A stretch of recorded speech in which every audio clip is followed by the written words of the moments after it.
Bueno, ¿quién hubiera pensado que criminales de Venezuela estarían entrenando en Bielorrusia? Y luego los enviaban a Estados Unidos para provocar disturbios. Se han revelado los datos de quienes interfirieron en nuestras elecciones.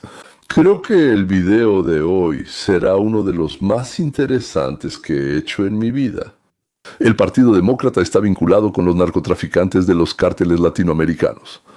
Antifa sumó 5.000 fuerzas especiales entrenadas en Cuba y Bielorrusia. Ahora les voy a presentar a una persona que organizó la captura de Osama Bin Laden, una leyenda de la CIA, un experto internacional en la lucha contra el terrorismo, a quien Trump llevó a la Casa Blanca en su avión privado en el segundo día de su presidencia. Su nombre es Gary Berntsen. Berntsen, no se pronuncia Gary Berntsen. Mi socio comercial y yo, mi principal socio comercial, en 2018 comenzamos a dedicarnos a lo que llamamos recuperación de activos. Así que nos enfocamos en las finanzas de los lavadores de dinero, ya sabes, centrándonos en el cártel del Sol, el cártel venezolano. Así que comenzamos esto en 2018, lo hicimos durante aproximadamente 2 años y medio. Y luego, por supuesto, las elecciones fueron robadas en 2020. Vimos cómo fueron las elecciones de 2020. Y mi socio ya había realizado algunas investigaciones en años anteriores sobre estas empresas en Venezuela y me informó al respecto. Por eso empezamos a investigar esto. Nos reunimos brevemente con Patrick Byrne en 2020 durante las elecciones porque ambos estábamos interesados. Y solo después de 2 años y medio más, básicamente averiguamos quién robó, cómo robaron todo esto. ¿Sabes? Reclutamos a miembros del cartel y a personas dentro de las compañías electorales que hicieron esto. Nos volvimos a poner en contacto con Patricio, fuimos y le informamos a él y al general Flynn, Mike Flynn. Ellos trabajaban juntos en el Proyecto Américas y para ese momento Patricio ya había gastado una cantidad considerable de dinero en este asunto. Él vio que realmente teníamos una respuesta y por eso dirigió sus recursos hacia nosotros. Gracias a Dios por Patricio Byrne, porque en el país no había nadie más que estuviera dispuesto a ayudar. Quiero decir, es tan difícil conseguir apoyo para algo así, y Patricio fue valiente al hacerlo. Así que no solo proporcionó financiamiento, sino que también participó en la operación con nosotros e hizo mucho trabajo en temas de integridad electoral. Ahora están hablando del multimillonario. Es Patricio Burns, quien probablemente gastó más de $100 millones para averiguar quién intervino en las elecciones de Estados Unidos y detener esa intervención. Nuestra historia sobre Venezuela tiene 4 partes. La recuperación de activos es muy importante. Esta es una empresa criminal de $2.700.000.000.000, la más grande en la historia mundial. Han estado robando elecciones desde entonces. Luego está la parte sobre el robo de elecciones y empezaron con eso desde 2004 con el referéndum de Hugo Chávez en Caracas. Entonces tienes la parte del robo electoral. Luego tienes el Tren de Aragua, en el que también trabajamos, y mi socio principal de negocios, Martín Rodil, y yo nos encargamos de la recaudación en eso. De hecho, había otro exoficial del ejército, Bruce Buchholz, que estuvo conmigo cuando tuvimos las primeras reuniones sobre el Tren de Aragua, y recibimos los primeros 2.000 archivos con fotos y personas. ¿Y a quiénes estaban entrenando? Y como sabe, los venezolanos entrenaron a 300 personas en sabotaje, criptografía y armas. Los enviaron ahí. Lo hicieron con bielorrusos, cubanos y la inteligencia militar venezolana, que entrenó a 300 personas de Turiem, del Tren de Aragua.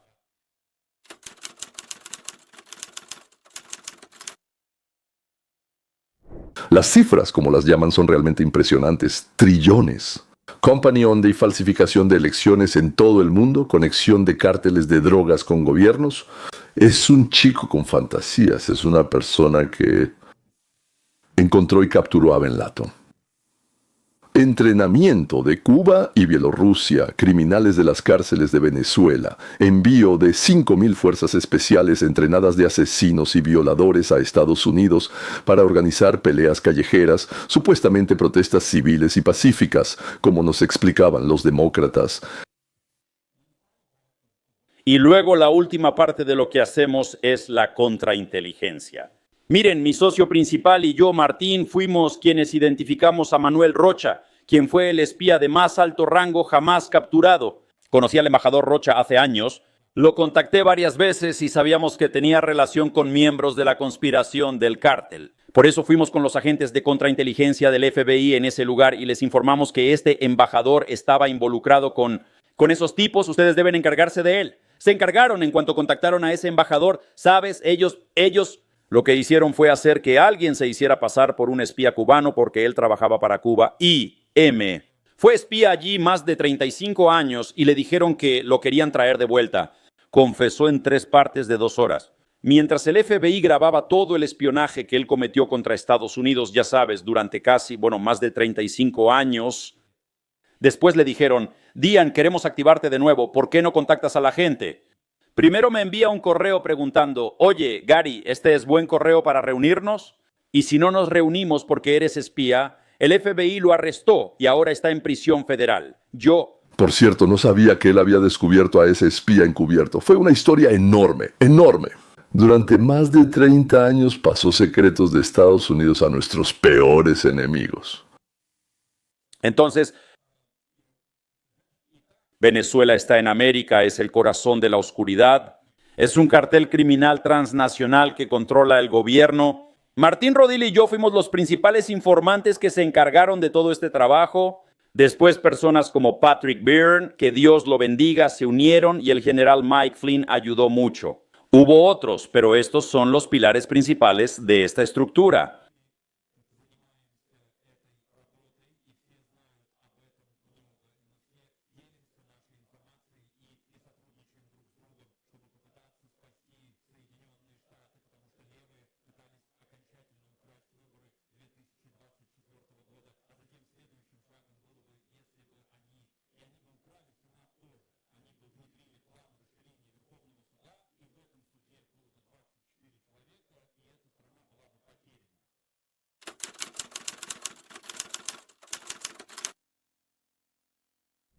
Ah, claro, los demócratas querían ganar en el Senado y tomar la Casa Blanca.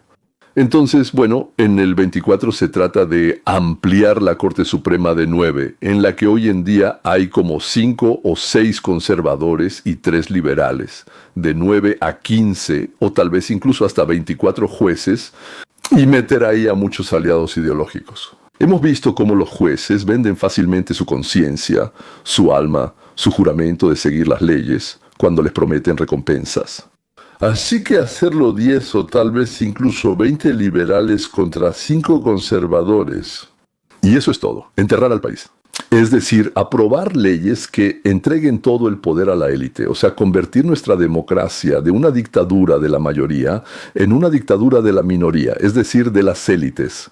Estos tipos son de izquierda y cuando digo de izquierda me refiero a Venezuela, a los cubanos.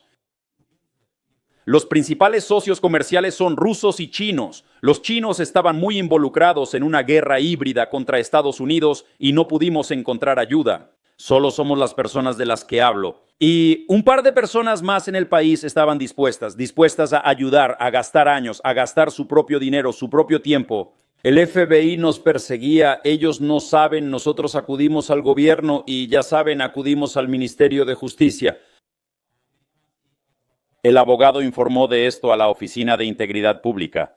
Y en lugar de venir a ayudarnos, enviaron gente a perseguirnos y tratar de investigarnos y tratar de meternos a la cárcel. Es una cosa vergonzosa por la que pasamos.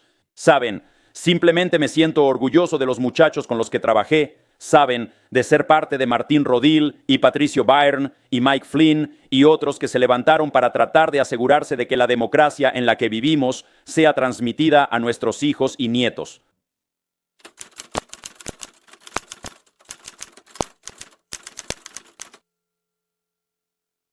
Qué fácil es realmente devolver el país a la dictadura de las élites, llamándolo ideológico, religioso, de algún clan, financiero o cualquier otra élite, que normalmente son las que dirigen en el 99% de los casos y han dirigido a todas las sociedades y países en el mundo.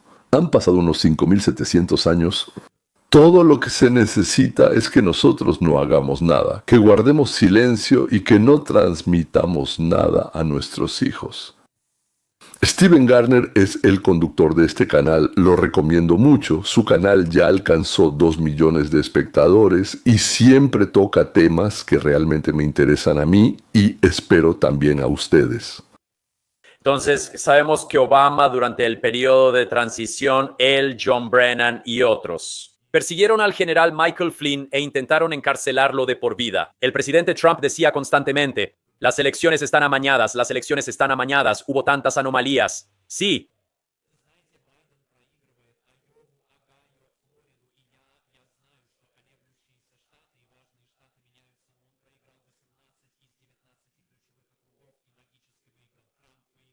En medio de la noche, de repente, Biden, ya saben, se adelanta y mágicamente gana. Explíquenme eso.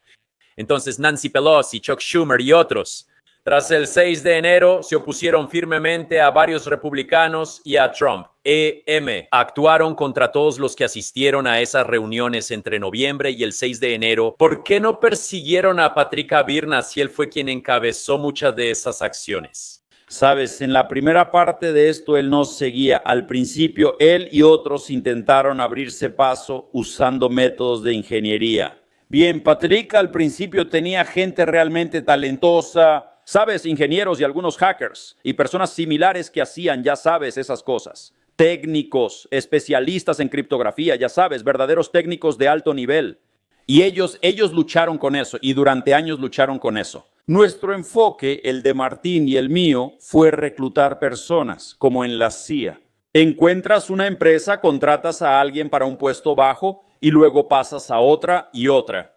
Al final contratamos a más de una docena de personas. Al acercarnos a Patricio, ya habíamos contratado a 5 o 6 y comprendíamos lo largo del proceso.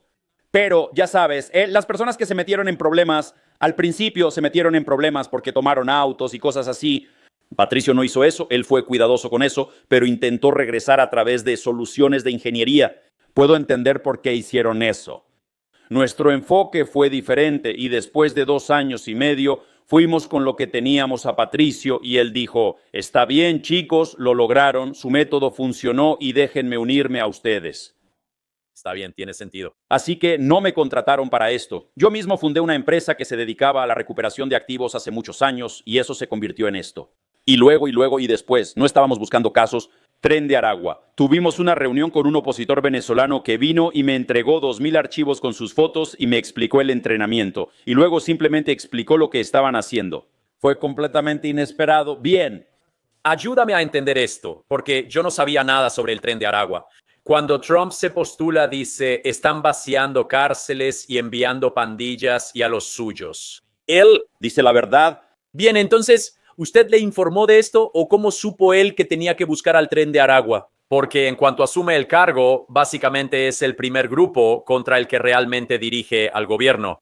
Mira, había un grupo. Tienes que entender algo. Los venezolanos tienen un enorme sistema penitenciario. Bien, y tenían todas estas pandillas en el país, y la gente en las pandillas, había un grupo llamado pronos, y los pronos eran presos que estaban en zonas de máxima seguridad, y ellos estaban ahí con sus parejas, con armas y municiones, y el gobierno les daba un estatus especial, y cuando querían matar o eliminar a alguien, los sacaban de las cárceles, mataban a la gente y regresaban. Ellos dirigían escuadrones de la muerte desde las cárceles. Vaya, en todo el país. La jefa del sistema penitenciario era una mujer llamada Idris Vilara. Ella era responsable de eso. Entonces, había una región en la ciudad, o sea, en el país, llamada Estado Aragua.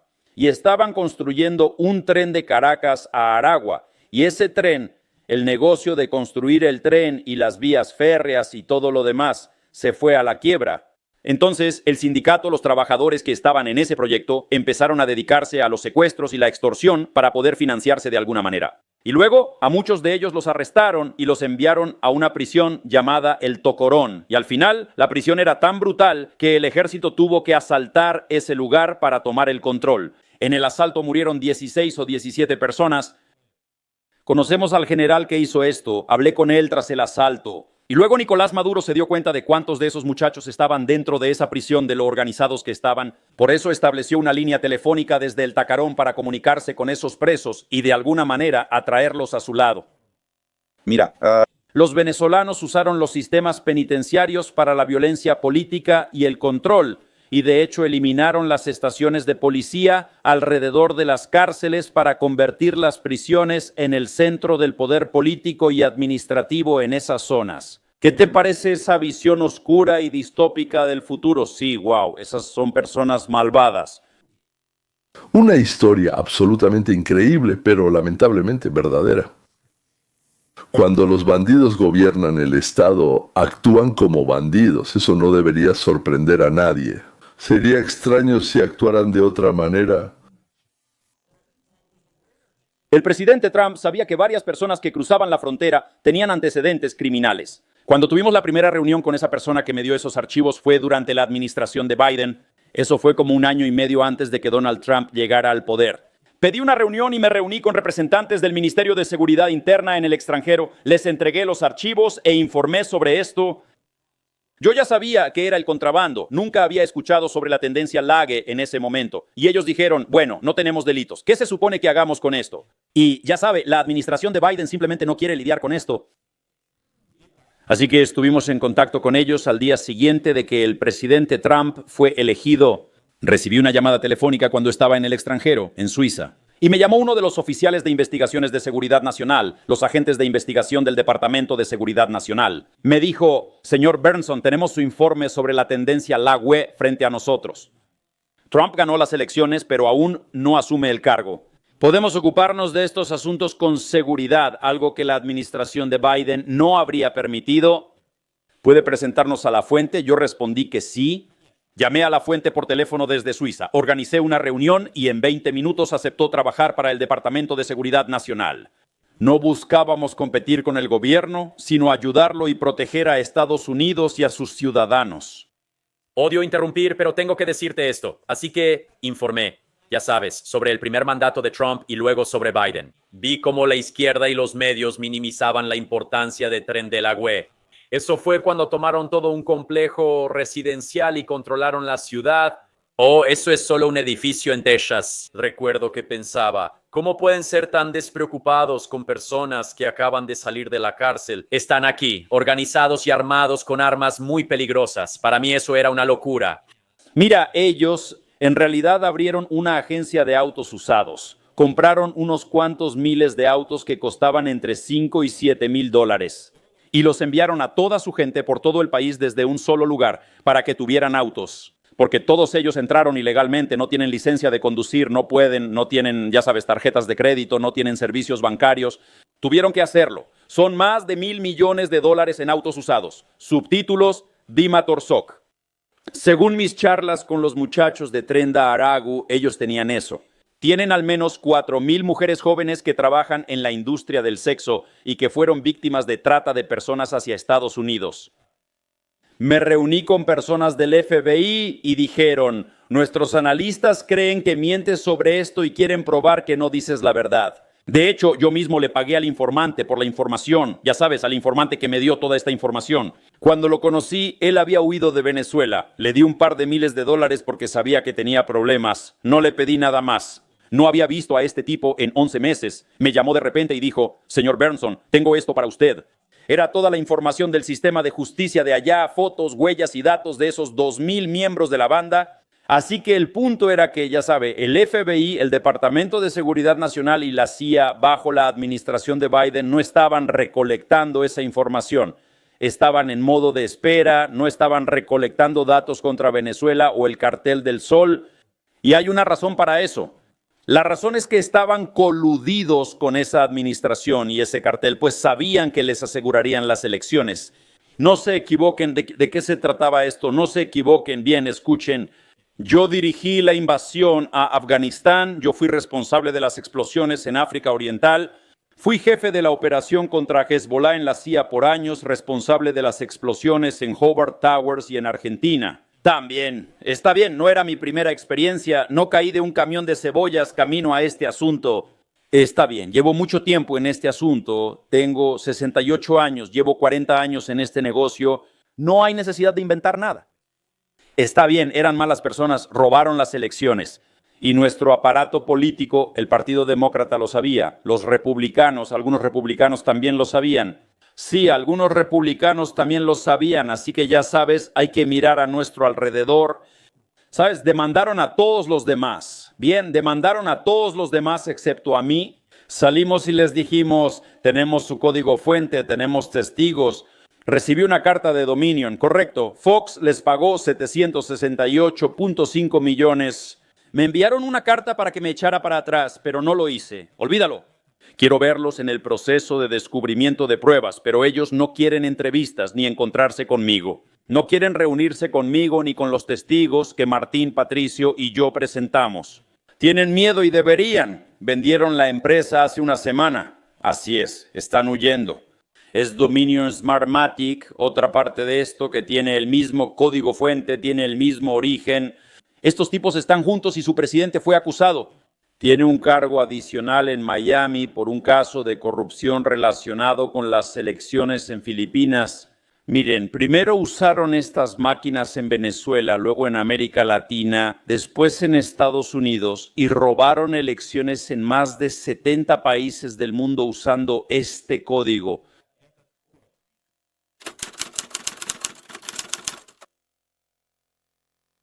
No puedo confirmar ni negar eso, pero en todo el mundo ha habido quejas de que de repente, durante las elecciones, la gente votaba de manera diferente a como decían las encuestas que iban a votar. Las encuestas de la población, incluso un día antes de las elecciones, mostraban cifras y tendencias muy distintas. O sea, nosotros votamos y luego alguien cuenta los votos como quiere. Eso es lo que llaman democracia y siempre ellos, por alguna razón, siempre manipulaban las elecciones solo hacia la izquierda y nunca, ni una sola vez, hacia la derecha. Es decir, los bandidos de Nicaragua, los represores de México, los bielorrusos, los chinos, los rusos y los iraníes siempre ayudaban a la izquierda. ¿No le parece sorprendente, o sea, comprensible? Como que, si lo piensas, si lo analizas, sigue siendo impactante. Hubo un ataque masivo contra la democracia mundial, moviendo al mundo hacia la izquierda. Y fueron los venezolanos, fueron las personas de Soros quienes los ayudaron y se reunieron con ellos. Fueron cubanos y venezolanos. Y el Partido Demócrata en Estados Unidos entendió, los líderes entendieron lo que estaba pasando. Y supongo que el presidente Trump, Tulsi Gabbard y otros fueron informados, porque veo a George Soros y Venezuela en titulares como nunca antes. Sí, ellos lo saben, el presidente lo entiende. Fuimos a la oficina del director de Inteligencia Nacional varias veces, pero ellos no informaron a la dirección allí. Tuvimos que entregar nuestros informes directamente al presidente porque la gente en la comunidad de inteligencia lo bloqueaba. Lo bloqueaban porque no estaban haciendo su maldito trabajo. Y hay personas de alto rango en la comunidad de inteligencia, que están en la nómina de los cárteles y los cubanos. Lo voy a repetir de nuevo. Hay personas en la comunidad de inteligencia, en el Departamento de Estado y en el Consejo de Seguridad Nacional. En la última década hemos tenido infiltración tras infiltración y su alcance es tan bueno que no solo recopilan inteligencia, también toman decisiones de política. No es una acusación menor. En agencias de seguridad del Departamento de Justicia y de Estado en Estados Unidos hay partidarios de los cárteles. También han impactado la seguridad nacional de Estados Unidos. Durante la administración de Biden, durante la primera administración de Trump y durante la administración de Obama, todos ellos fracasaron terriblemente. El presidente ahora entiende cuál es el problema. El presidente empieza a responder.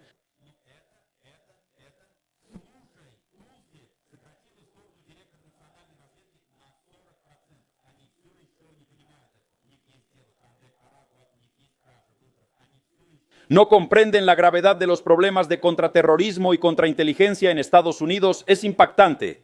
Y de nuevo fuimos nosotros, no el maldito FBI, quienes entregamos a Rocha. ¿Recuerdas otra cosa? Hace años, ¿a quién? ¿Arrestaron a alguien? ¿A Kendall Mayer en el Departamento de Estado? Él era el jefe de la Oficina de Inteligencia e Investigación. ¿Para quién trabajó durante 30 años? Los cubanos. Está bien. Ana Montes fue arrestada en la Agencia de Inteligencia del Departamento de Defensa por espiar para los cubanos siendo oficial de asuntos cubanos. Una y otra vez los cubanos nos superan y ahora probablemente es peor que nunca. Sabe, el director Redcliffe y Tulsi Gabbard, ellos necesitan reunirse, necesitan encargarse de la contrainteligencia. Cada vez que voy ahí y hablo con la gente, hablo con los analistas, no hablo con los operativos, la mayoría de los operativos han sido despedidos. No necesitamos hablar con analistas, necesitamos personas que persigan. Bien, entonces, ¿y luego qué? Entonces, tienes a los demócratas que dicen, ¿por qué Trump está tratando de empezar una guerra con Venezuela? Tienes a Rand Paul que dice que Trump no tiene nada que ver con los barcos pesqueros, que no tiene nada que ver con Maduro, que Venezuela no es un cártel. Tenemos que preocuparnos por México. ¿Por qué? Porque estamos desplegando el portaaviones más grande. Ellos no entienden, Rand Paul no entiende, está mal informado. Así que, ¿por qué estamos presionando tanto a Maduro? bueno, para empezar, él es el líder del cartel del Solis, el gobierno es un cartel. Bien, y ellos controlan Tran del Aragua y llevaron a cabo el persona muy importante. Escuchen, ellos están librando una guerra híbrida contra nosotros y nosotros y los Estados Unidos nos quedamos boquiabiertos. Donald Trump está respondiendo, que Dios lo bendiga, eso es lo más peligroso. Mira, los cubanos, los rusos, los iraníes, ¿sabes? Los chinos usaron Venezuela para romper la defensa de los Estados Unidos y casi tomaron nuestro país y nos lo quitaron, casi. Y creo que Donald Trump ahora lo entiende. Y sabes, él tiene buena gente, soy un gran admirador de Steven, yo. Miller, soy un gran admirador de Pete Hegseth, ¿sabes? Él tiene buena gente ahí. Conozco a muchos de ellos, conozco a personas como, ¿sabes? Quiero decir, simplemente los conozco desde hace muchos años, a varias personas en el gabinete, ¿sabes? Y creo que Donald Trump va a actuar. Bueno, para resumir, la estructura social más frágil en la Tierra es la democracia.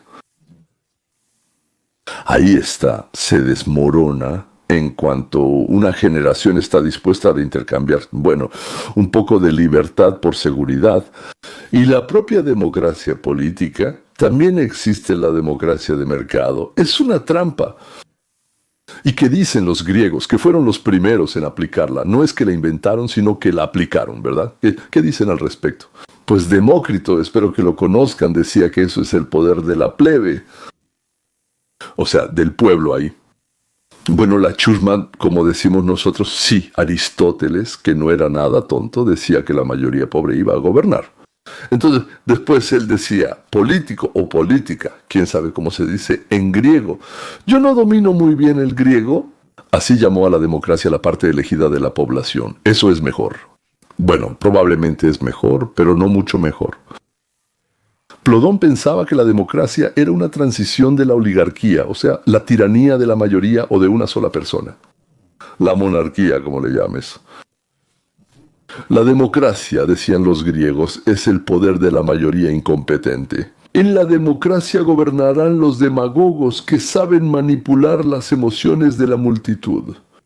La democracia, decía Aristóteles, nivela los méritos de las personas destacadas y, por así decirlo, estos destacados no obtienen ninguna ventaja sobre la mediocridad.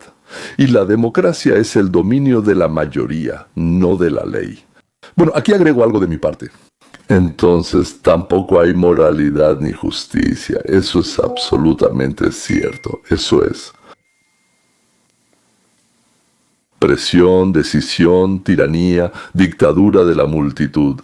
Que continúe el poder de la mayoría, la plebe de la multitud, a menudo ofendida, a menudo enfurecida, y que no sabe no pensar. Bueno, la multitud no sabe pensar en absoluto. Solo los individuos piensan. En grupo predominan las emociones y no los pensamientos. Entonces, naturalmente, no puede reflexionar, no puede apagar ni detener sus emociones, señores. Como vemos, cientos de miles de nuestros compatriotas están listos para traicionar y vender, mentir, apartarse de todas nuestras creencias y leyes, listos para venderse por 30 o incluso 130 piezas de plata a su propia madre y tal vez a todos o a algunos de sus hijos. Y por alguna razón, principalmente se concentran en la izquierda, en nuestro espectro político. No es que no haya de ese tipo en la derecha, sí los hay, pero en la derecha al menos están dispersos. Mientras que ahí simplemente es un nido. Deben ser castigados, deben ser identificados y celebrados como traidores.